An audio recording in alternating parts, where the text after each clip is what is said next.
Yeah. Okay. All right, ladies and gentlemen, we're back live with Louis B. Free Radio Show, Brain Food from the Heartland. And I have two wonderful guests with me this morning. And Jessica, I'm going to start with you. Good morning. Hi, how you doing today? Always a pleasure How are to be you on doing? your show. Powering through. Yeah. Wonderful. I'm not going to talk about that. Okay, I'm delighted that you're with us today. Me too.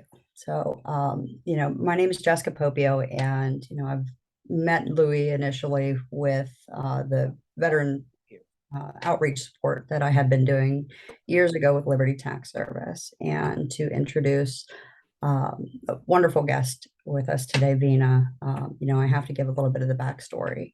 As a recently single mother and struggling entrepreneur, I had discovered Vena through our Real Estate Investors Association back in 2017. Now, at this point, I'd already been in real estate investing for about 6 years and had probably done about $75,000 in loss in bad real estate deals. And when, I decided to go with Vena's mentorship program years ago, she looked at me and asked why. And I just welled up in tears saying, I can't describe why. The family, I just wasn't empowered. I didn't have people in my corner who knew what, the successful things in real estate were. And for, a mentor like Vena to come along and guide me, I get a little emotional about it, but, Okay. Vena has done more for my life and empowering me with the tools necessary to get out of the box, to get out of the rat race, to think differently. And, I'm deeply grateful for that. Beautiful. Go ahead. Vena has been very successful in real estate, and she also hosts a convention every year, the Real Estate Investors National Summit, where she vets everyone. They have to be just like her in, the high caliber, authentic, I love that. highest integrity, highest ethics. So when she puts speakers together, yeah, those are the people that you want to listen to. They're not the naysayers. They're not the people that are going to come and take advantage of you. And, Vena's been in this arena and educating people for years. And I'm just proud to be a part of it and to introduce the two of you together. So well, that's wonderful. That's my spiel. You know how I feel about you, and I'm even more honored, to meet you from what Jessica said. That's beautiful. Yeah, just a pro tip: you should never introduce somebody who's got to talk in a way that's going to make them cry. Actually, I'm a very emotional guy, and the older I get, instead of having a better control of it, it gets, I don't want to say get worse, gets more intense. But I am going to have an author from Germany on that wrote The Highly Sensitive Man on in a couple of weeks. Oh, so your listeners are just used to people sounding choked up. Frequently, it's I don't want to say, that old, you got to keep it, it's real. It's, it's genuine. If I'm not speaking from the heart, I'm not really talking. So that's wonderful though. So, Vena, tell us about yourself, the real estate goddess. Yeah. Every time somebody says that out loud, it's great though. I love it. Yeah, there's a backstory there, which is that when I first got into the kind of real estate education field after I'd been in the real estate field for about a decade, my partner, who has not just quite a sense of humor, but also a complete willingness to take things way too far, decided that I needed a moniker because a lot of the real estate educators out there are like, Mr. Landlord or the Queen of Rehab or Mr. Pre-foreclosure. And he said, well, you should be the princess of so-and-so. And I'm like, princess? Yeah. Goddess, I should be the goddess. This was like an offhand conversation on a long drive. And I came back home, and about a week later, these business cards appeared that said the real estate goddess. Right. And ever since then, I've just been like, yeah, okay. It makes me sound less approachable than maybe I am. But so I've been in real estate full time for, the bigger this number gets, the more I hesitate to say it out loud because, woman, people do the age thing. For over 30 years, let me say that. Wow. And, real estate investing is a big thing. It's like a big topic. I do rentals. I do what's called wholesale deals. I do a lot of lease options where I'm kind of providing owner financing to buyers. And it's a business that I'm super passionate about for a lot of reasons, not just, the effect it's had on my own life, having, gone to college, gotten out of college, gone into corporate America, which was my big dream. If you can imagine that, like corporate America was my big goal. And I lasted 6 weeks in corporate America. So honestly, that was your goal, but it wasn't what you. It wasn't what I thought at all. Okay, remember the timing of that. I was getting all my impression of corporate America from LA Law. Oh, okay. And it didn't turn out to be that way at all. So, the whole thing just. But my employer in our exit interview described me as being unemployable. So, happily unemployable now. I apparently didn't have the right combination for corporate America of willingness to follow the rules and willingness to not speak my mind. As I remember, I don't blame them in retrospect. I've been working there for like 2 weeks and I'm telling them, you should really consider running your multinational corporation in this other way. Now that I've been here for 2 weeks. I think that's hard. Forgive me for interrupting you. That's harsh. I mean, there's certainly ways that someone like that could express something like that, not in those unemployed. I mean, that's. Are you kidding? I had T-shirts printed. I seriously, and I give them to people because now the idea of being unemployable in the sense that, I can only work for myself. I need to have my own vision. I need to have my own goals. I need to control my own income is actually, I think it's something to be proud of, honestly. Yeah, so yeah.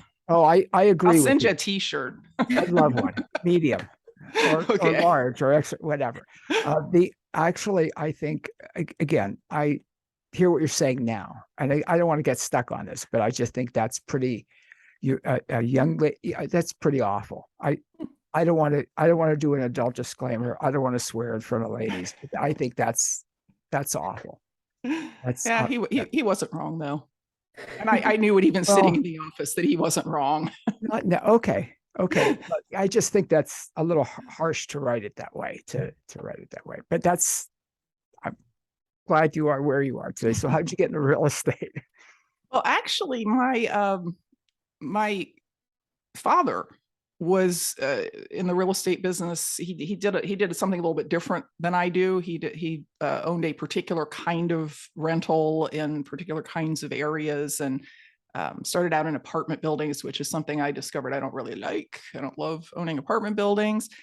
And then as I looked backwards from there, his mother had, after she was widowed in the late 1940s, had survived on the fact that she owned a 4-family in Altus, Oklahoma. So apparently there's something in our genes, my family's genes, that just genetic. that just makes us probably both unemployable and also excited about the real estate business.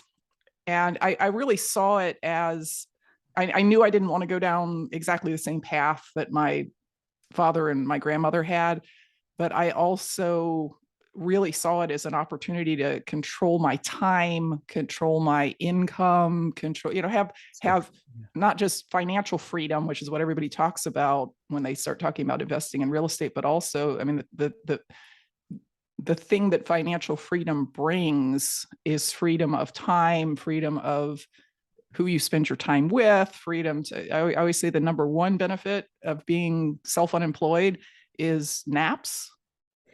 It's being able to take naps like whenever you want to. Like that's, to me, that's like the biggest. I'm sleepy. Oh, take a nap, because there's nobody watching over my shoulder telling me that I can't take a nap. And that has a lot to do. It kind of all comes back to, do I know I can produce the income I needed to travel where I want and follow my passions and all that sort of and stuff. be able to take naps and have the Right. But I mean, it's not looking at the bank statement that makes you feel good, right? It's knowing that you've got the freedom to do what you need to do or want to do. It's interesting. So your initial, delving into real estate, what you didn't like the corporate world. Mm-hmm. And did you say, maybe I'll do real estate? It's in the genes. Well, this story was a little more sordid than that. I was released from my job on Friday. I quit or was fired, depending on which day I'm telling the story. And I called my mother called and asked about something that was going to happen the next week, and could I do it with a job? And I was like, well, about that. So there's no job. And about 2 hours later, my father called me and he said, so I understand you don't have a job. And my secretary, because that's what they called ladies who did all of your administrative work and kept your life together back then, just told me she's going to quit. So can you come and fill in, since you're not doing anything with your life right now? And I said, yeah, temporarily, I will do that until I find something else. Because when you grow up in a family business, you just work in that family business your entire life, until you go off and do something on your own. And it's not, sometimes my father's attitude was, yeah, you'll do this because I put a roof over your head, not you'll do this because I'm going to pay you for it. So I wasn't excited about getting back into his business, but I did go to work temporarily for him. And about 2 weeks into that, my mother, who does not get nearly enough credit for how much she had to do with building his business, walked in and announced to him that she was quitting the part she did, which was going out and actually finding the deals, right? Finding the people who had the problem, who needed to sell their house, and negotiating with them and all of that sort of stuff. And my father turned around to me and said, well, I guess that's your job now. So that was a completely different thing than signing leases and showing units and cleaning out refrigerators between tenants and all of that sort of stuff. Excuse me for interrupting you. People don't clean out their refrigerator when they one thing every real estate investor / property manager / real estate agent discovers very early on is, if you're in a vacant unit that has all the electric off, do not open the refrigerator. Oh. Do it with caution and point your face the other way. Yes, it's extremely common that folks leave food and that they, the utilities get turned off because they got them turned off, and then you have a mess on your hands, and you end up taping that thing up, wheeling it outside, and hosing it off because you almost can't stand to do it inside the unit. Oof. I'm sorry, I interrupted you. I was stunned by. I guess I would have thought maybe once in a while that happens for whatever reason, but I wouldn't have thought it was common. It's fairly common already. Yep. So you were working with Dad, and so I got to go out and start talking to sellers and looking at properties, and that was not something I had ever done in the past. And I found out that I really enjoyed that. I really enjoyed kind of digging down with sellers to find out, when you think of a seller, you think, well, they want to sell their house and they want to sell it for cash, right? And that's the end of the story. I have to figure out if I can pay them as much cash as they want. And that's not the reality for most real estate investors. And Jess knows this because she talks to these folks every single day, 5, 6, 7 times a day. There are people like that I've got a great house in a great neighborhood. I'm not under any pressure to sell it. Give me my full price and we can make a deal. And, that's fine. They need to go find a great real estate agent and put it up on the market and find somebody who wants to live there. But the kinds of sellers we typically deal with as real estate investors, that's not their life. Their life is, if I don't sell this house, the sheriff is going to sell it for me because I'm in foreclosure and that's happening in 3 weeks. And I just need a graceful exit from this where I can control it and maybe get some money, because I'm not getting that if it sells at sheriff's sale. Or they've inherited the house and like they literally sometimes can't stand to go into it because there's too many memories, but it's got a lifetime worth of stuff inside of it. So any real estate agent would say, yeah, I'm going to need you to clean this out before I can show it, because we can't see the walls in this house. And they're like, nope, I can't go in there. Somebody else needs to clean it out. So they need a different thing, right? They Literally. I mean, they won't go, they say they can't.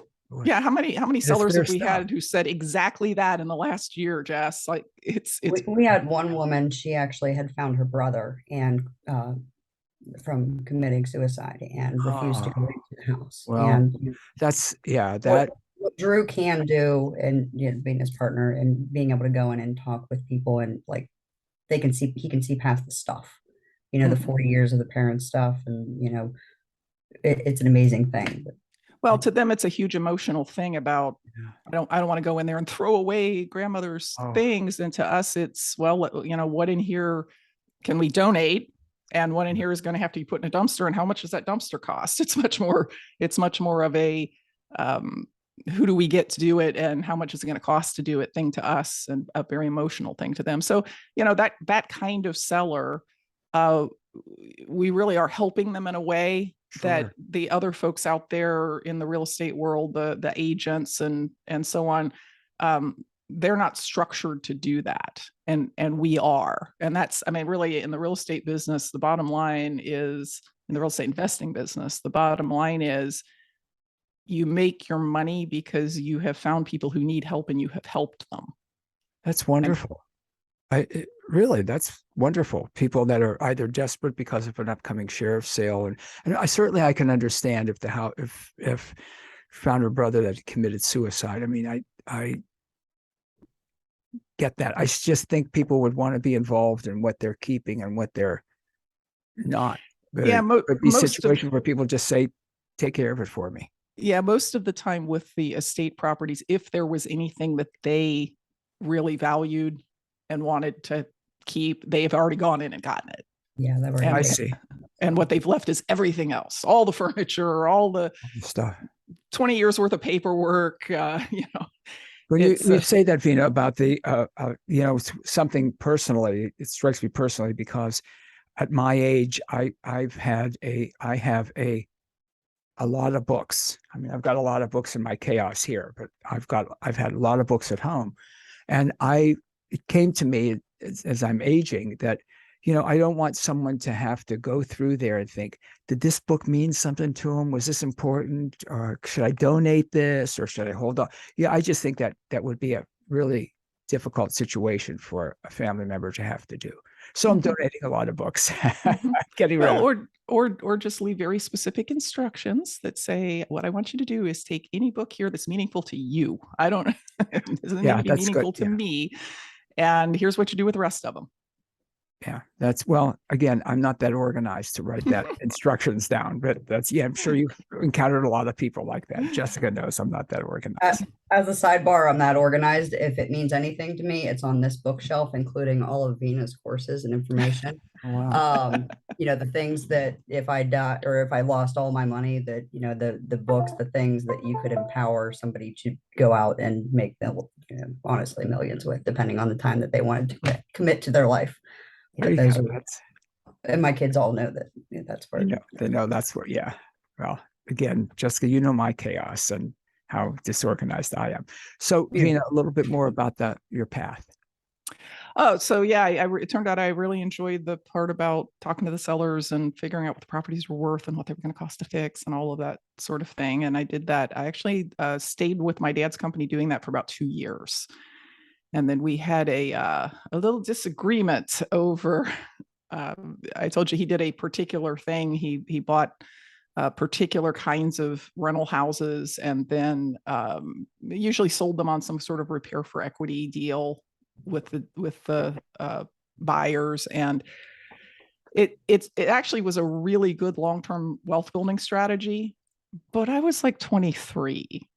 The idea of a long-term wealth building strategy, I mean, at that age, you get it mentally, but you're also thinking, but like, how do I go on vacation now? How do I pay my credit card bills now? How do I was married at the time and my husband had student loans, how do we pay these things? So I found out about a different strategy that it's called in our corner of the world wholesaling. Yeah. Where you find a property that usually in pretty rough condition, and you contract with the seller to get it at a price that is well under market.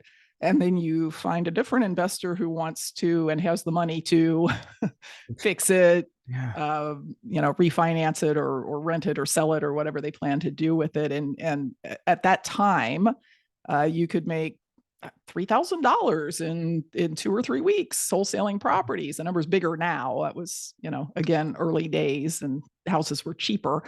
But I found out about this by going to a local RIA meeting. Somebody was talking about it, and I thought, that's what I want to do. Like that, like I can see how literally getting 6 $3,000 checks in 1 year would equate to what my father pays me. And if I did another one, if I did an extra one, that would be more money. That sounds really attractive to me. And I went and told my father about it. And I said, we should do this. And he had his lane. He was going to stay in his lane, and that was not his lane. And he said, not only are we not doing this, but you're not allowed to do it because you work for me and I tell you what to do. And I said, well, I guess that needs to stop now. So, so I left his business and opened up my own. Wow. And wholesaled, and eventually made my way back to the buy and hold strategies, because long-term wealth building is just as important as do I have the money in the bank account to pay the bills this week. And I got that after about 3 years of doing nothing but wholesaling. So I started acquiring rentals again. And, today I've one of the things you discover through your real estate journey, and this is something everybody has to discover for themselves, is there are a lot of strategies out there. They're all profitable if you do them correctly and in the right market. And then some of them you turn out to hate. Like you do them and they're just not up your alley. So for me, it was trying a lot of things, including the strategy that's called retailing in real estate investor jargon, which is I buy a house, I fix it up, and then I go resell it for top dollar to a homeowner. Turned out I did not enjoy, I enjoyed the checks, but I didn't enjoy the process. I didn't enjoy working with the contractors, which can be challenging when you're a woman. I think it'd be challenging if you're anything, but I think women have a sometimes bigger challenge with doing Still that way today? Oh, absolutely, 1,000%. I'm surprised. I'm surprised, disappointed, whatever. I would have thought that. There's a natural assumption on the part of the folks who are doing the renovations, who are experts in doing the renovations, that a woman does not have a basic set of knowledge around how that ought to be done or in what order. And part of it is just that they lecture you, right? They explain to you how to do something you've already done 100 times. And part of it is contractor bids come in different for my male partner than they do for me. They come in higher for me than they do for him. Not all the time, but often enough that we've learned he should get the contractor bids. And, it's just sort of the way things are, and you can be angry about it, but you also have to deal with the reality of it. It's 2022, isn't it? I mean, I'm just surprised to hear, I'm disappointed to hear that it's. Yeah, well, again, not trying to paint all contractors here with the brush of sex discrimination, but it does happen often enough that if you ask any woman in the real estate business, they will tell you it has happened to them. But the other thing that didn't really kind of mesh with my personality was you have to be super duper detail oriented to do a successful renovation, and you have to be on top of it all the time, and you have to be ready to make changes on a dime. And to me, all of that stuff was just horrid. I just did not enjoy any of it. And there were other things I did enjoy more. So, such as, my favorite part is really constructing the deals with the sellers that work for them. which often involves not a cash offer. It often involves, well, let me take over your payments and give you some money to move, or let me give you a monthly payment at a rate that is better than you're going to get if you take the cash and go put it in the bank, and also works for me and also guarantees you an income for the next 10 or 15 years or however long we've agreed that this is going to go on. I enjoy the education aspect of it, obviously, since I'm putting together a giant conference for real estate investors that's coming up in about 5 weeks. The rental management part didn't really bother me, but it got big enough that I did need to hire a property manager to kind of deal with all of that. I enjoy like the marketing piece and the planning piece and the business structure piece, and figuring out what a deal is worth and how high we can go and still make it work for whatever we're planning on doing. But after 30 years, a lot of the things that I did when I started, because when you start, you are the chief cook and bottle washer. You do everything. You do the marketing, the deal finding, the evaluations, the rentals, the rehabs. You do it all yourself. I've kind of gotten to the point where I know what I'm skilled at, and that's what I want to do. And then I pay other people money to do the rest of the things. So, for instance, one of the hottest strategies that, 10 years ago, this existed, but you didn't hear about people that you knew doing it. And now it's super hot is short-term rentals, right? Airbnbs. Oh, okay. You probably know some people who own Airbnbs or who Airbnb out a room in their house for extra I do money. know someone that has out of this area. Yeah. Yeah. It's become common enough that there's actually training about how to do that. There wasn't training 10 years ago.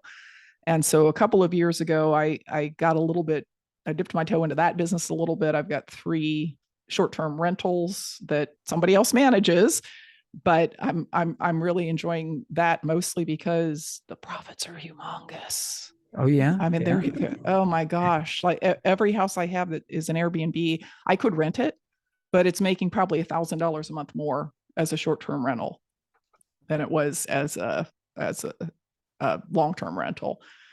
So I don't know, it's a constant. Real estate investing leaves you room for as much growth as you want. It's interesting. There's always something new to learn. There's always the next strategy that you can try. There's always something creative that you need to be doing. And so like it fulfills a lot of human needs, right? The need for importance, the need for service, the need for brain work and creativity. So people keep asking me when I'm going to retire, and I say, well, what's that exactly? I'm not sure what I would do with my life. All I do all day long is think about real estate, talk about real estate. Sounds to me that there's with you that there's I want to say it, a lot of heart for other people, that you want to help them solve or get out from under the problem that they're having. Mm-hmm. But it sounds to me it's not. I understand there's economics involved. Obviously, you can't do it as a loss, but helping people, I hear that. And I know that about Jessica. If you don't care about helping people, you cannot succeed in the real estate business. Maybe a giant Wall Street hedge fund with $10 billion can do it just on the numbers. But in our small investor lives, the only reason we get paid is we're solving problems. We're solving problems for sellers. We're obviously solving problems for people who need housing, right? The biggest story in real estate for the last 3 years has been the lack of affordable housing, right? So tell us about that. Who do you think is out there providing it? It's not the government. They're not building or renting houses. And if they were, it would be a disaster because we've already been through that. We tried that little experiment in the 50s, 60s, and 70s. And those turned into terrible properties that ultimately got torn down. And builders are not building affordable housing because it's not economical for them. They're building high-end housing, which is great if you are in And a high income job, but not so great if you're in a low income job. The majority of the rentals in the United States actually are being provided by people like me and Jessica and the folks who come to this annual OREA convention. You can look this up. 72% of the rental properties in the United States are owned by individuals. Nobody thinks about it that way. They think big corporate landlords own everything, right? 72% of the rental properties in the US are owned by your neighbors, your coworkers, your family. And there's another 16% actually that's owned by small corporate, like LLCs, limited liability companies. And my guess is that probably half of those are just a person, right? They're not some big company. So it's the affordable housing crisis is being solved one investor at a time. One person who's willing to invest the time and money to go out and buy a rental property, and then normally that needs to be renovated and updated, and then rent it out, and pay, all the expenses have to be paid on that. And then of course our other colleagues who do buy really old, outdated, often we call them junker houses. If the roof's been leaking for 3 years and there's mold in the house, they're buying those. They're spending literally 5 to 6 figures on the renovation of money that they either have saved up or borrowed, and they're turning them into really nice houses for homeowners. The homeowner can't buy that house while the roof's leaking. They can't afford to fix the roof. They don't know how to fix the roof, and they can't get financing on it, but they can get financing on the fixed up house. So you're gonna put me up on my soapbox here.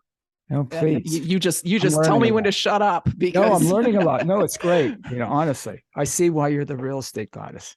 The general attitude of kind of the media, and therefore people in the public who aren't actually in the real estate business, is that the quote landlords, that's not the term we like to use. We like to use rental housing provider, are the problem. That the reason rents are up is because landlords are greedy. The reason that there's not enough houses on the market for everybody who wants to buy one is because real estate investors snatch them up off the market, and that now they're not available for me to live in.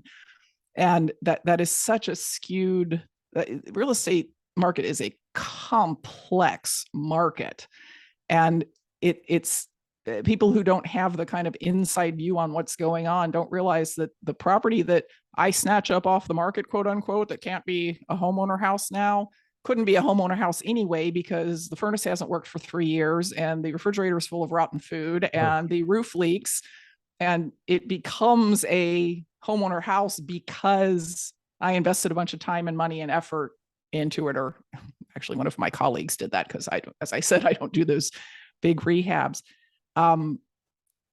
Folks complain about, there's not enough affordable rental housing, but then they also complain when investors buy houses and turn them into rental properties.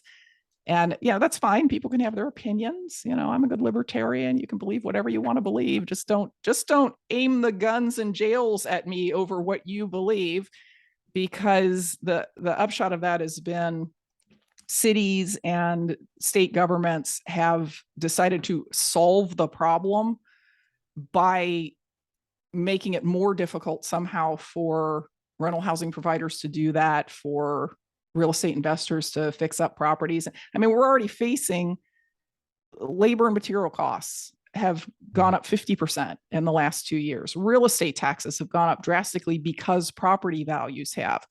Insurance costs have gone up enormously. And if you happen to live in a place like Florida or Louisiana, where there's a lot of flooding and hurricanes and whatnot, you can't get insurance at all in some cases. Interest rates are way up. I mean, every expense of owning properties is significantly higher than it was even in 2019. And rents have realistically gone up like 8 or 9%. But everyone's like, oh my God, these landlords are so greedy. Well, why do rents go up at all? Supply and demand. There's not enough supply of rental housing. Why is there not enough supply of rental housing? Well, let's see. Let me just talk about the city of Cincinnati, and folks who might be listening from other cities will recognize this from their cities. In the last 3 years, the city of Cincinnati has, well, first they had an eviction moratorium. So that was fun. We weren't able to throw people out of their units for not paying. Yeah. Forgive me for interrupting. I just thought that, and obviously I'm learning what I know about real estate. I've learned in the last hour, really. But I never understood that. I could understand maybe government helping some way at some point, but how do you tell the property owner that you're not allowed to put someone out when they're just, why I know ethically why people would want to pay their rent regardless, but there's also some people that would just take advantage of that. Say, why should I pay the rent? They can't do anything. Some of the stories that I read, Vena, are just outrageous. Well, it was interesting. I mean, of course, what they said was people need housing. We can't have people not having housing during this pandemic. And so we're going to put a set of rules in place that say, if they say that they were COVID affected, then they cannot be moved out for non-payment. Oh, and also we're going to set aside, I don't remember what the number was, $70 billion in rental assistance. And that's how we're going to make it okay, is we're going to pay the rent for the folks, except everybody in our business knows that money has not actually been distributed. Some people have gotten some of it. I have a friend here in Cincinnati who her resident applied for it and was approved for it back in February. It hasn't arrived. So for going on a year now, this rental housing provider has had to pay her mortgage payment, her taxes, her insurance, because you can't not pay those things, had to do maintenance, take care of things, and has not received a dime. So where is she getting that money? She's got to go out and sell a property, or she's got to take from the people who are paying and use that money for somebody else's house. That was a very heavy-handed thing for the federal government to do. And what fascinated me about it at the time was I didn't see them saying to the grocery stores, listen, there's a pandemic going on. We don't want people being unfed. Yeah. So anybody who wants to can walk in and take out a cartload of groceries, and we promise that someday we'll have some federal funds available for you to get paid back for that. It went straight to housing, and really only to housing. There was nobody else in the country who the government said, okay, so we know you've signed a contract with another grown individual human being. And what we're doing is we're stepping in and saying, only one of you has to keep your side of the contract until we say differently. So there's like this general, it happened because there's this general idea out there that the world is full of big corporate landlords who don't care about their tenants, and it's moving toward housing should be free. Oh. Like rental housing, everybody should get their rental housing for free. Now, of course, we know that there's no such thing as actually free. But what we mean when we say we're going to do something as a society for free is that we're going to take some people's money and use it to do things for other people. But yeah, that the legislation part of this has been really driving the lack of affordable housing. And I mean, I can make a list for you 100 items long, but the top ones are, it's very expensive for builders to build right now, both because of labor and materials costs, but also because back in 2007, 8, 9, when cities were not collecting a lot of real estate taxes and we're looking for other ways to raise money, almost across the board, across the country, they raised their permitting fees, their zoning fees, their inspection fees, and that alone drove up the cost way before the labor and materials costs happened. So how do you build an affordable house when it costs you $10,000 to get to the point where you're allowed to break ground? You've got to build the most expensive house you can justify, right? You can build. And then the eviction moratorium, other laws like here in Cincinnati, there's a law that says if you are renting a property, you cannot say to the applicant, you have to pay a rental deposit. You have to say you can pay a rental deposit, or you can buy this insurance. It's called an insurance product. It's not actually an insurance product. You can buy rental deposit insurance, which, man, when you look at that, it's such a terrible product. I wouldn't recommend to my mom that she buy it. Like, it's a terrible, terrible product, but I have to recommend it. And or number three, have to, like under city law, I have to recommend it. And or number three, forgive me, what is it? What's okay. So here's the deal. You are an applicant, you don't want to put down a full rental deposit, or maybe you don't have a full rental deposit to put down.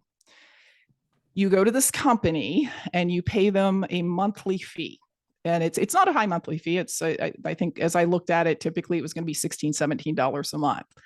And for that $16 or $17 a month, the company will guarantee your deposit. So if you leave the property and you've done damage, or you didn't pay your last month's rent, they will pay the deposit to the rental owner. So that all sounds great, except that number one, you cannot get out of it. You have to pay that $16 or $17 a month, even if you live in the property for 10 years. You have to pay it for well beyond the time that, insurance would, and number two, yes, they pay the property owner whatever a month's rent would have been, and then they go after you for it. They go after you, the resident who has paid your insurance premiums. They say, okay, now you owe us $1,200 because that's what we paid to the owner.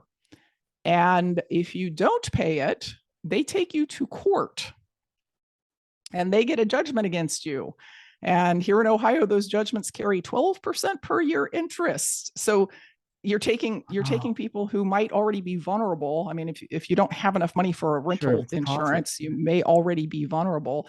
And they're offering this product that I think the folks who are getting it understand as this is insurance, but it's not insurance. It's just a way to pay a little bit a month instead of a lot all at once. And I will tell you, and Jess can, she knows a lot of rental owners up there in the Youngstown area, and she will confirm this. Mostly if we have an applicant who's a really good applicant, like they've paid their rent on time before, they work, they pay their bills, or they're on one of the government programs, they have a Section 8 voucher or something like that. And they say, okay, so the problem is I only have half what you want for a deposit. We don't say, oh, well, next. We say, okay, well, how do we work that out? How can you pay the other half next month? Can you pay the other half over the course of the next 2 or 3 months? Do you have something that you could sell or someone you could borrow it from? Or, I mean, I've had people offer me like old cars for a rental deposit. And if I look at the car and I'm like, yeah, I could sell that for the amount of rental deposit, I'll take it. I even once took a car note from somebody who said, I don't have the upfront money, but I'll give you the title to my Camaro. It was an old Camaro until I get the money, and then you'll give me the title back. And I'm like, sounds like you're serious. So that's what we did. So when people are working with people, they make it work, right? Yeah. I'm not going to turn down a great applicant because they only have half a deposit available.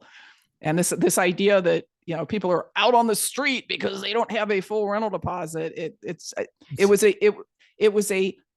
a law that was passed to provide the solution to a problem that probably affects 0.01% of all the residents out there. And those folks often have other places they can go. There's nonprofits that'll put up your deposit for you. There's all sorts of other explanations. And really it was it won't surprise you maybe to learn that that law was brought to the city of Cincinnati and the city of Columbus by the company that provides the insurance we're talking about. They wrote it. Forgive me. I was going to ask you what lobbyists or how was that even approved? And I don't want to get in a whole rant about it was corporate welfare. Yeah. And I don't know what might have happened in the background. I can tell you that the fellow who on city council who was all, press releases, I'm doing this great thing. Look, I'm making it possible for people who don't have housing to have housing. He's now in jail for having accepted bribes from developers to get development projects. And I don't know if those two things are related. Want to look at that law again? I don't know. Are we good time wise, ladies? Oh yeah. Listen to Louis Be Free Radio Show, Brain Food from the Heartland, copyright Be Free Radio Limited, 2022, produced by lovely Miss Money Face in cooperation with White Rabbit Productions. Jessica Popio, my dear friend, is on with us, and Vena Jones-Cox, who is the real estate goddess. And I know we've got to talk about the convention there, but it's fascinating to me when you say that about this so-called insurance product. I knew a lot about different aspects of insurance industry years ago, how this gets something like this, because they always talk about the regulations and how things are regulated, and even to be able to call this, it's not insurance. It's outrageous. It's not insurance. And that's just one example. I mean, we've got a law that may or may not turn out to be constitutional. That's a pay to stay law.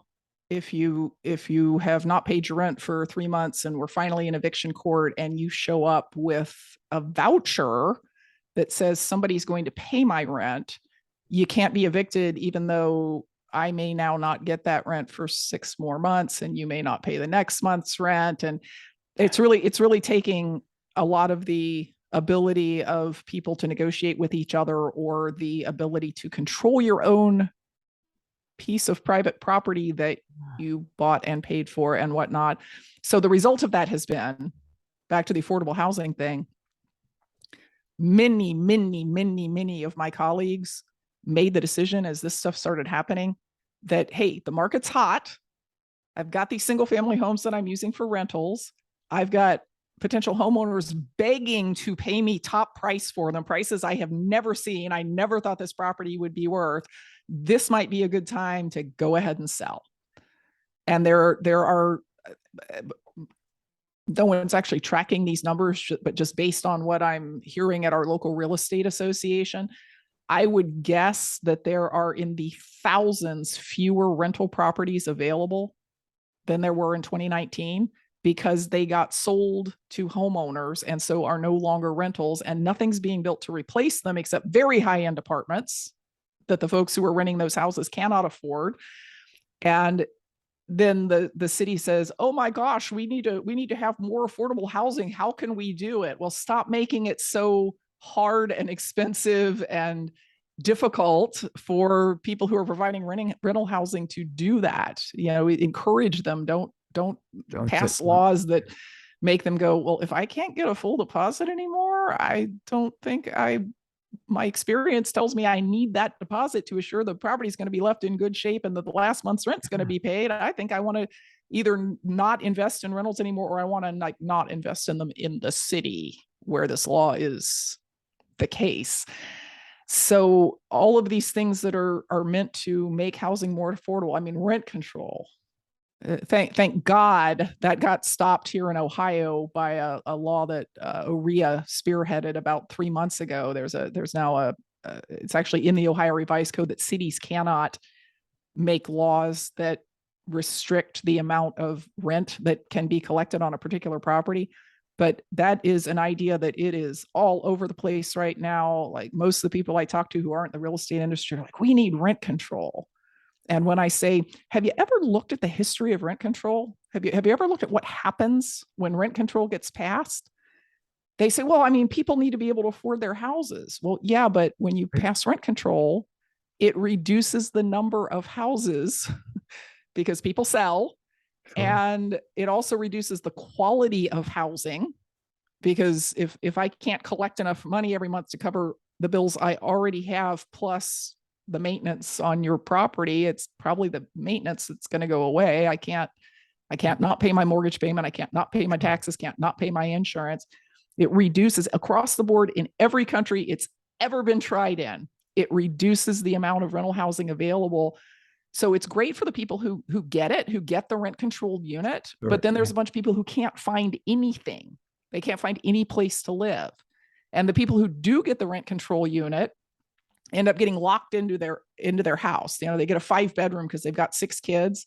15 years later, all the kids are gone. Yeah, I see. They still have a 5-bedroom house and they can't move because they're in a rent controlled unit. And if they were to go move into another unit, the price is going to be significantly higher, because usually you can raise the rents between tenants. I mean, it's a mess, and it's always been a mess, and everybody knows it's a mess. Everybody who's ever looked at the history, but it sounds like such a great idea. You know, places are expensive. You know, people, I'm hearing that people can't afford to rent. So let's fix that by squashing down the ability of the people who are willing to provide the rental housing to actually support themselves and their families and their retirement on the rental housing. No, that's not the answer. The answer is build more houses. It's build more houses. That's the solution. Yeah, don't discourage. I'm sorry, Jessica, what do you find in this area? And I just want to qualify that, Vena is not just the Cincinnati market. She actually heads education and, the real estate investor associations throughout the country, and, her regional talks, so that we're getting different associations in different cities and countries, or cities and states, thinking globally there for you, Vena.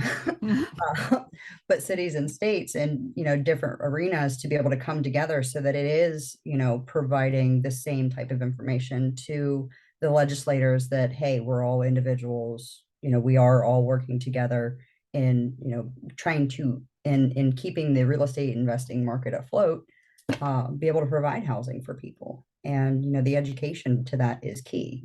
As Vena mentioned, long ago are the days that we used to consider ourselves landlords. Certainly nobody's a lord and don't actually own the land because you're paying your property taxes, as a wise friend once told me. But we are housing providers who, just want to be able to provide a service and to be able to help individuals, how to, find the niche of what we do like to do, and how to thrive in that. I love this concept that people have, that people who own rental housing just like raise the rents out of greed. Just like they say, the housing providers just charge whatever they want. Okay, the rent on every one of my houses just went up to $1 million a month because that's what I want. Of course, it's the market that tells us what we can get. It's not, we don't raise it to whatever we want. And the numbers that are being published weekly in media all over the country about how rents have gone up 17% a year. And that is such a false number, because it's only asking rents. So it only includes stuff that's currently on the market. It doesn't include, the 95% of people who are still in the same rental that they were in last year and the year before and the year before, whose rents have not gone up 17%. Nobody is raising their rent 17% on existing tenants. And it includes the new high-end apartments. So, a 1-bedroom in downtown Cincinnati can rent for $2,100 a month if it's got the right amenities. Well, that apartment didn't exist last year, so it's not fair to include that in the numbers and say, hey, look how much rents have gone up, because you really shouldn't be counting stuff that's brand spanking new. But that gets people all head up. 17% a year. Oh my gosh, inflation's only 9%. Sure it is. Inflation's only 9%. And it's such an incorrect number. They're not polling existing tenants and saying, how much did your rent go up this year? But I will say, Youngstown, Ohio has one of the worst reputations in Ohio in terms of how the city government, the local government, treats its housing providers. And as you'll probably know, that whole corner of the state, but particularly Youngstown, has been a huge area of interest for out-of-state buyers. And it's really been probably the last 6 or 7 years. And a lot of those people who are willing to bring out-of-state money in and invest it in your area will not do it in the city of Youngstown, because the feel is that not only are we facing some economic challenges there, but that, that's fine as long as the numbers work. But we're facing a city government that really, really, really is overzealous about keeping the landlords under control. And one of the examples that always sticks out in my mind when I think about Youngstown is that ordinance they passed, gosh, it's probably been 5 years ago now, saying that if you were going to sell a property and carry back financing for the buyer, you had to meet this set of criteria that are very different than the state law says. There's a maximum interest rate you can charge. You have to bring the property into health code. You have to get inspections and make sure the property is 100% ready to go. And this all sounds really good, because you're thinking, well, I wouldn't want somebody moving into a house that needed work. Yeah. Here's the thing. The way those contracts have traditionally been used and have benefited buyers is they are not for just any buyer. They're for buyers who are handy and who don't have great credit and don't have a lot of money up front, who are willing to trade the fact that they know how to replace a toilet or paint a wall or even do a roof for a place that they can own, that costs them very little money up front, that costs them less than rent every month, and that they can build equity into by doing the improvements. That's who those deals are for. And in Youngstown, Ohio, if you're a contractor who would love to, buy a house for $35,000, you're going to do the work. It's maybe going to cost you another $5,000. And when it's done, it's worth $75,000. Sorry, the city doesn't think you should be allowed to do that unless you can go to a bank and get financing on that house. If you're not qualified for that, I'm sorry, the city doesn't think you should be able to do that, because you're being taken advantage of. We don't want you to be taken advantage of. So it's I want political for city government to say, look what we're doing, help you. I just, that makes no sense to me, and I was not aware of that. There was a bad actor in Youngstown. It was a national company that I believe has now gone into receivership, and they were doing this all over the country, and they were doing it a lot. And they did not pre-qualify their buyers to make sure that they actually knew how to do the work on the property. That is something that you and I would never do. We would sit down and have a conversation and say, are you sure you can handle this? Can you handle it financially? Can you handle it physically? Can you handle it psychologically? They didn't do that. And they sold a lot of houses that had really big problems in them to people who didn't apparently understand what they were getting into, and who ended up walking away from the property. And because of that bad actor, they went, everybody now has to, not just yeah.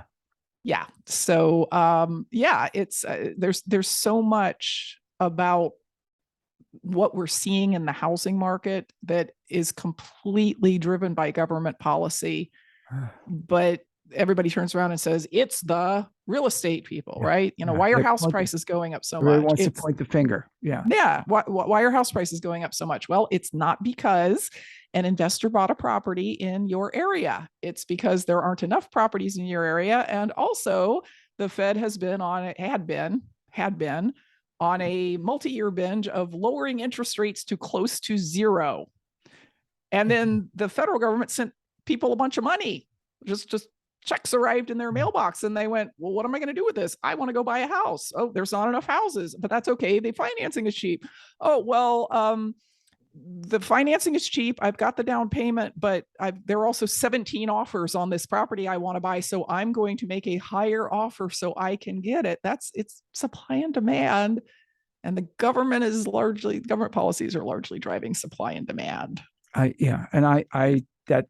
know you said earlier about being libertarian, and I am also. I think less government involvement in our lives, and look what's done. Again, I don't want to get into a whole. I don't want a terrible expression. I don't want to get Louis on you, but I'm just so critical of what they've done at all levels. I better stop. I better. Well, being a libertarian is another thing that's gonna make you the target of a lot of misunderstood hate.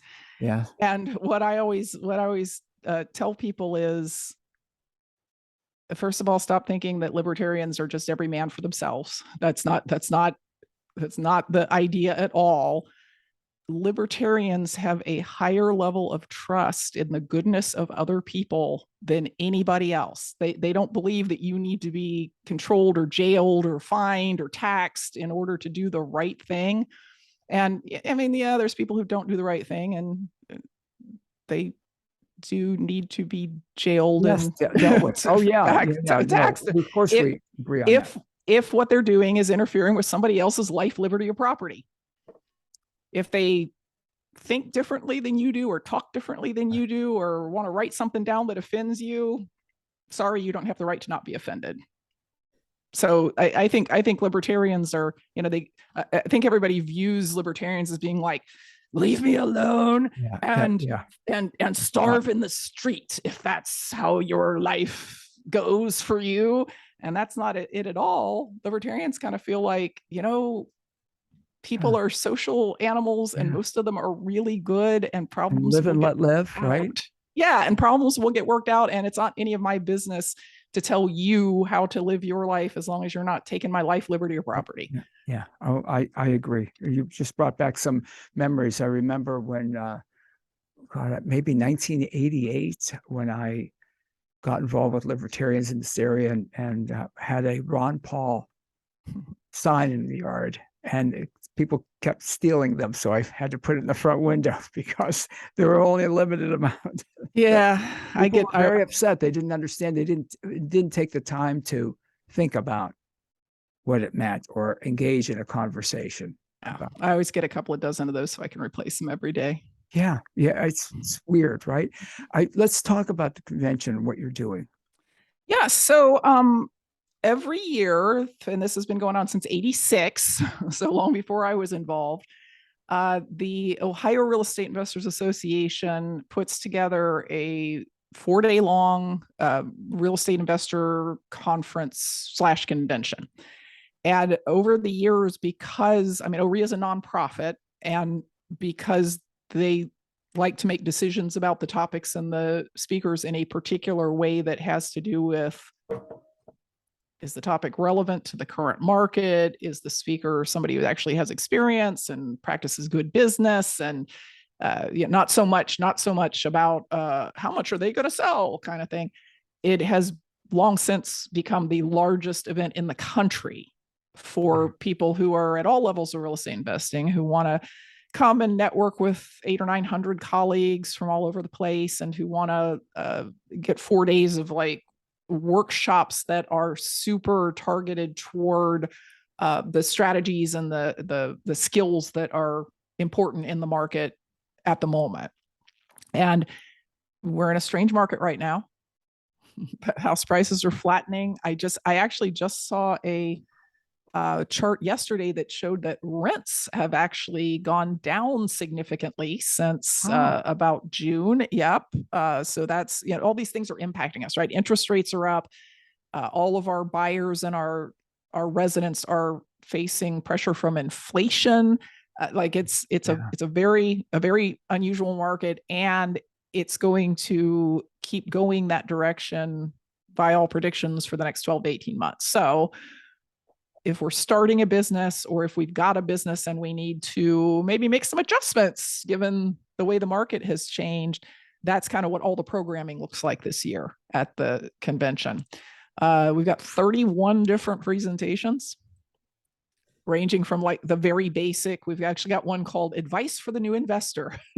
that Edwin Lewis, who's the president of Cincinnati REIA, is gonna. It's literally just, look, guys, here's how you don't spin your wheels. Here's how you learn enough to do it ethically and legally and right. And here's how you take action, even though you're scared. Like that. That's that talk, all the way up to some very sophisticated talks about things like wrap mortgages and master leasing and the right way to structure your LLC and land trust. So like I always tell people, if you're in the real estate business and you go to oreaconvention.com and look at the agenda and you're not excited, you might be a little dead inside. Like that. I don't know. I was going to word it differently, but yeah, maybe it's not for you, but it's a lot of and some of them, again, looking at some of them, it's like, I don't even understand what you could. I could, again, by learning. And how do you do that? Yeah. So oreaconvention.com is the place to go to see the agenda, find out about the Overflow Hotel, because we actually filled up our room block back in August. Wow, that's great. See who's speaking, see when they're speaking. And the main convention itself it's $197 to attend. And you can bring a partner for, I think it's $247 for you and a partner. And there's other things. You can come to the banquet, and there's an advanced session that's happening on Thursday that you can attend if you qualify, that have extra fees to them. But basically you can come down here for 4 days for $197 and meet a bunch of people and listen to a lot of folks who have been in this business for a very long time tell you what you need to be doing over the course of the next year. And so now relearn. Go ahead. Well, I will also add that OREA is in the midst of a 6-week long free series of market discussions. Free. They're free. Yeah, free. Like Louis V. Free. Free. And they are, each week is kind of cutting a piece out and saying what's happening in this piece. So next week it's deal finding. Like, what are the good ways to find deals right now? The week after that, Tiffany mindset. Yes. Yeah. The week after that is how to keep your brain straight. well, because these are times that are anxiety producing for investors everywhere. Like, I suspect that people who have their money invested in the stock market are feeling some anxiety right now over what the stock market is doing. And the thing is, everybody knows on an intellectual level that when markets are changing is when there are big opportunities to build businesses and make money if you can do the right things and stay on the path, right? But it's really hard to talk back to our brains that are saying, I don't know, what if rents go down more? Maybe I should just stay out of the market until we see what's going to happen. That's the week after next. Is Tiffany Toombs is going to talk about how to kind of get your mindset straight and talk back to that brain of yours that only ever has bad news for you. And then the week after that, we're going to talk about nope, I was wrong. It was deal finding. Then the next week is flipping. Nope, that's last week. Wholesaling. Anyway, go to orea.com/how-to-thrive. oreaconvention.com/how-to-thrive. And there's a single registration that will register folks for all the remaining sessions. So oreaconvention.com/how-to-thrive. I think I said it right that time. Forgive me for interrupting you. It's OREIA. Convention.com/how-to-thrive. And folks are calling our office constantly saying, I have choir practice on Wednesday night, or my local meetings on Wednesday night. And the thing is, we're recording all of these and we're sending out the recordings to everybody who's registered the next day. Which is great. So, people can be accommodated with their schedule and they're able to get that. And again, that's free. Or they can also come to the convention. If you don't mind, a couple more questions. Again, I want to be cautious. I don't want to get political with this, but when you were talking about inflation, and there's a lot of people, and if you don't want to go here, just tell me and I'll breeze past it, but Inflation Reduction Act. And a lot of people that hear that, and again, I've got to watch how I shop and how I spend money. And I think everybody would be concerned. And when people talk about it, it's like, have you been to the grocery store? And forgive me for all the commentary, but yes, are gasoline prices down from what they were? Yes. Oops, sorry. But they're also way up from what they were prior to that. And things come by truck. I don't understand why some people aren't seeing it. Are they just watching certain news outlets? Or So again, you're smart with money, both of you. And I'm not. Jessica knows I'm not.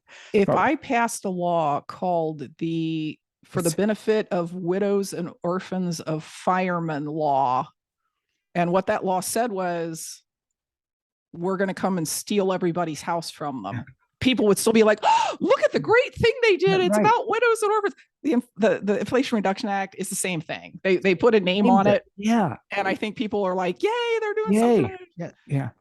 That's what I agree. That's what people, and again, it reminds me of, forgive me for going off on this, an old British comedy favorite of mine was Fawlty Towers from, I can't remember what, decades and decades and decades ago. And there was like 12 episodes, and I can probably do any character. I've seen him, I should say, too many times. It's a great escape for me. But there was one episode where one lady, I don't want to give a lot of background, was saying, I make it 2:00 or whatever. And of course, Mr. Fawlty says, doesn't matter what time you make it. It's not what you're saying it is what it is. And when I see that's what I think about when I see how they name these things, and how bizarre it is that they're naming it something that is outrageous. Inflation Reduction Act, that it's going to reduce the, forgive me for going off. So how does it make sense to print more money? Sorry. Inflation is caused, everything goes back to supply and demand in the economy, right? Inflation is caused by an oversupply of dollars. How can there be an oversupply of dollars? Well, if you got a lot of dollars floating around and not much to spend it on, for instance, let's say you had a pandemic, and that affected production, and that affected supply chains, and that affected your favorite restaurant went out of business because they got shut down for 6 months, and or it's going out of business now because they can't afford the chicken that they're putting on the menu, because if they bought it, they'd have to raise their prices so much that their customers wouldn't come, right? So you put a lot of dollars into the system, and you give them to people who would like to spend them, but they don't have stuff to spend them on. That's the 60-second reason why inflation happens. The Inflation Reduction Act puts more dollars into the system. Many, many more dollars. And doesn't really give us stuff to spend them on. Okay. So I understand that a piece of this act is we're going to build more solar powered and windmills and all of that stuff. We're going to go green. Okay. How do you build more windmills when you can't get the parts for the windmills? How do you build more solar powered, stuff for your house when you can't get the microchip that runs the system and brings the solar power to your water heater? It sounded really good though, didn't it? Like, we all want inflation reduced, and nobody wants to say, well, the way we should reduce inflation is pull back some of the dollars that are out there in the economy, or do some things that wouldn't involve spending money to help the supply chains and whatnot. I understand we've got a massive shortage of truck drivers right now, and that's part of the supply chain issue. Where did all the truck drivers go? A lot of them are on unemployment still because we keep extending unemployment. There's government policies that could reduce inflation by increasing the supply of stuff we can spend money on, by bringing people back to work. And that's not what this act did. And stop printing money. Stop printing money, because we've got the US government against the Fed. The US government saying, oh, we're going to put some more dollars into the economy. And the Fed is saying, we cannot tolerate inflation that's over our target of 2%. And so the way we are going, we also can't affect supply, and we can't stop you guys from printing more dollars. But what we can do is we can crush demand. How can we crush demand? Well, we can make it more expensive for everybody at every level to borrow. That will crush demand. And it's painful, and it's going to get more painful. And it's now driven us into a recession. Oh, no, wait, it's not a recession. I understand recessions have been redefined to mean whatever. We'll just change the, change the definition of. So we've been driven into what would have been a recession had it happened 10 years ago. Let's say it that way, which means people lose their jobs, and that is painful. It does crush inflation, because when you don't have a job, your demand for a new car, a new house, a vacation, the expensive chicken versus the cheap chicken, it crushes that demand. It will in fact lower inflation. But as long as the US government wants to throw more dollars into the economy, the Fed is just going to have to keep raising interest rates. Yeah, until we hit, I don't even like to think of hit a wall or whatever when that, that debt comes due. And with government, I know it's different, but I've always said this, Avina and Jessica, that if I write a check and there's not money to back it up, and I realize I'm not government, that's a crime. Yeah. Well, I guess you should become a government. Well, it's not a crime if you're government. No, exactly. And they can do it and over. And I just don't understand the lack of outrage. These are very complex systems. And you were saying about Youngstown government. Go ahead. I'm sorry. Well, our lives are already complex. We all have a lot of stuff going on, and a lot of stuff that we do understand really well. And we're not even encouraged anymore to go try to understand the complex systems that are driving the bigger economy and social stuff and all of that. And so we just go to our favorite media outlet, which is the one that is aimed toward our political bent. And we listen to what's being said, and we say, see, that makes sense. That's what I believe too. And there's no attempt in the media anymore, the national, very slanted media, to explain to their viewers or listeners what the complexity is, because honestly, most people wouldn't tune in if they did. Like, next, just tell me what to think. Next. Yeah. Tell me what to think. That's one of the things that I've been very critical of, is you want an echo of what you think. You want it. I want my brain stimulated by something. I want to think, wow, I never thought about it like that. Or that's, and to watch the national news media, especially I don't want to say, but I try to watch them all to some, until I get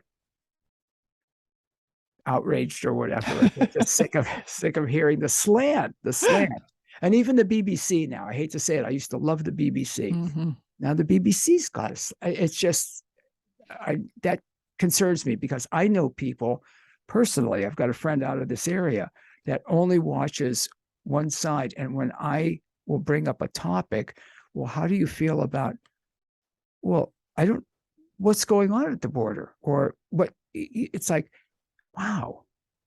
Forgive me for going off on that, ladies. Again, people have got to open their minds. And the nice thing, let's get back to real estate. This is something where there's a lot of opportunity.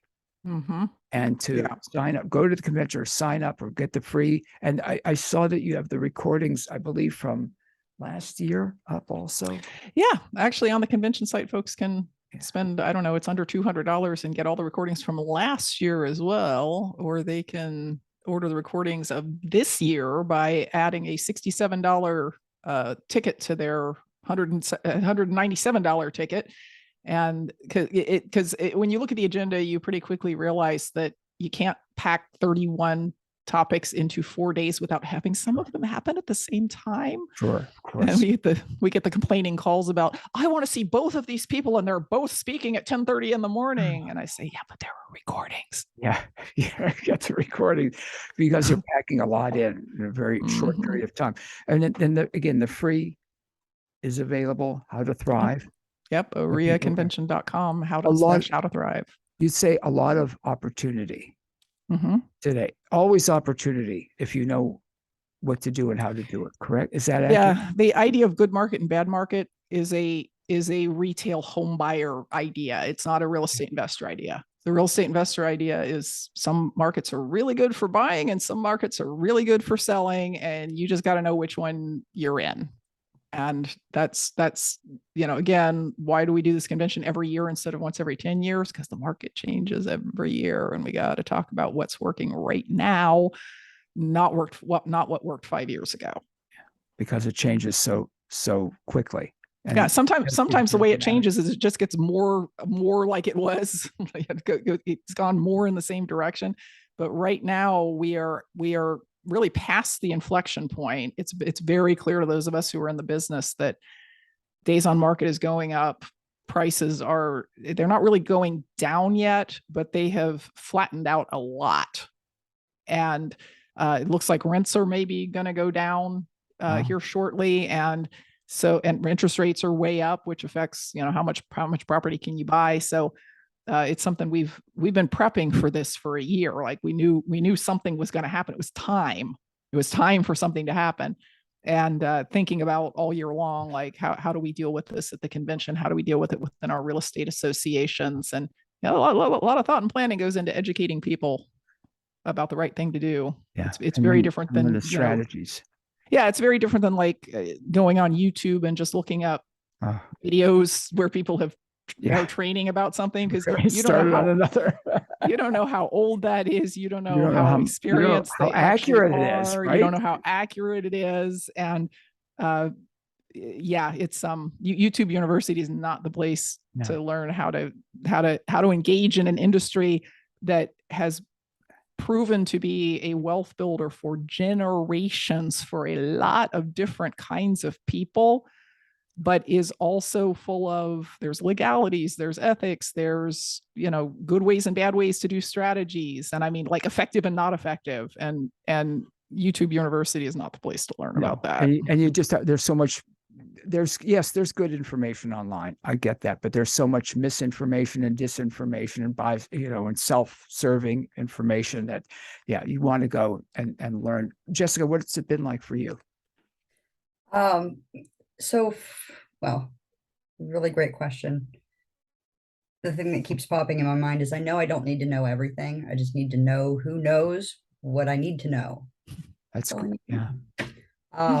And working with Vena, she has not only helped me make and structure good deals, but to stay away from bad real estate investments, how to weed out the things in my business that weren't working for me. And, it's funny that the topic is how to thrive, because in this last 2 years, I feel like I've done more thriving than living. I'm pursuing my passion and my purpose.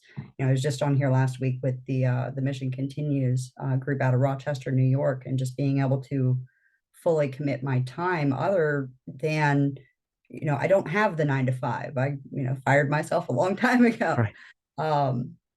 And you can take naps when you want, right? And being aligned with Vena in a career that helps me, help understand how I can best help sellers, how I can best help people, in that situation. Just do not sell yourself short here. Your veteran organization. I know you've got a lot of people coming from, I think, New York to this convention. Yes. And the purpose is you are trying to show them how they can directly provide the housing they're trying to provide, instead of having to go to the government for grants or hope that somebody will let them wishing and hoping provide housing. You're trying to show them how they can grab a hold of their own destiny here. Yes. Because it happens that one of the speakers at the convention is talking about group housing, which is something that there's a lot of vulnerable veterans who it would be better for them to be in a group housing situation than it is to try and live alone or live on the streets, which I know a lot of veterans are living on the streets, not just because it's super affordable. Like group housing is so much more affordable for them than trying to find even a 1-bedroom apartment or efficiency, but because they need the support of the other veterans who are living in the same house with them. And sometimes they need other support that you provide as the housing owner. They might need medical people coming in. They might need help getting to the grocery store. They might, whatever that is, you can provide it if you have a passion for any population. It can be veterans, it can be disabled people. We've got a gal in our group in Columbus who is specifically providing group housing for LGBTQ youth who have aged out of the foster system. Like Wow, that's very who she specific. has. Yeah. That's who she has a passion for. And she's providing a place where they can go and live very, very cheaply and in a supportive environment. And, you know, you can take whatever it is you do and you can do the good in the world with it, but you got to understand how it works so that you can do good in the world. And Jess is going to do more for this organization single-handedly than they've probably been able to do for themselves for the last 10 years, because she's going to say, look, there's an alternative here and we can do this. That's wonderful. Jessica, you need to accept that, right? The compliment, right? From the real estate goddess. Graciously. Yeah. Well, it's true. And I know I've known Jessica for a long time and I know her passion for that. And I love what she says about you, Vena, and how she has spoken about you and how you've helped. And I appreciate that too. More than you know. Obviously a lot of people. Well, I've had a real education today. Now, if I could only get like 20 years back and start over. You don't have a time machine, but you got tomorrow. In 20 years, are you going to be saying the same thing? Boy, I wish after I'd heard from Vena and Jessica. I can't see that. That's 20 years. Well, that's a story for another day. But I'm really grateful for what you're doing. And again, certainly educating me and the audience today about so many things. When I started reading at the site, I had no idea. And your sites also. I love where you're going to say you do your bio in 1,000 words, and at the bottom it's like I'm reading. I'm thinking 1,000. That's got to be more than. I mean, it was interesting. Please don't. That sounded like a backhanded compliment. I didn't mean it like that, but because it was interesting, and I thought that's really long. And then at the end you say, well, so much for something that expected so much more, 1,000 words. That's great. I appreciate it. We've got the links up at louisfreeshow.com and wfmj.com for the OREIA convention.com, and of course /5. And it's great information. Jessica, thank you so much for being on with me again. You know how I feel about you and that you brought along. Yeah, Vena, you're amazing. Your energy is fantastic, and how you want to educate other people. You know, we get sometimes caught up in thinking people want to keep information. It's like, I know how to do that. I don't want anybody else to know. And you know what this is my secret for success. And because it's a secret, I'm not going to tell you how. I love the fact that you both want to share so much and help others help themselves and their communities. Well, we got shared with a lot when we were getting started. So yes. there's a lot of give back in that. And mostly you find that real estate investors they're just like that. They want to share because it helps them build relationships, but it also helps them, get ideas that they didn't have before, right? The back and forth of the sharing. And when you go to like Mahoning Valley RIA, for instance, or any RIA that you happen to be around in the state, you find a lot of people standing out in the hall, and that's exactly what they're doing. Is they're sharing ideas, they're asking for help, they're getting help, they're giving help, and real estate investors are great people. That's obviously you two are. That's why I like going to convention, and we'll, continue to go in person and show up. It's networking. It's the energy that you get from being in the rooms and talking with people. And, when people are excited about their business and you have a shared commonality, like-minded individuals, we've got plenty of naysayers and, oh, that won't work and this won't work. And there's always individuals regularly who help build you up. It's invaluable. There's always the people that are going to point the finger and say, you can't do that's not going to, and there's the people that pursue it and do it. Yeah, you should There's an expression I can't think of it.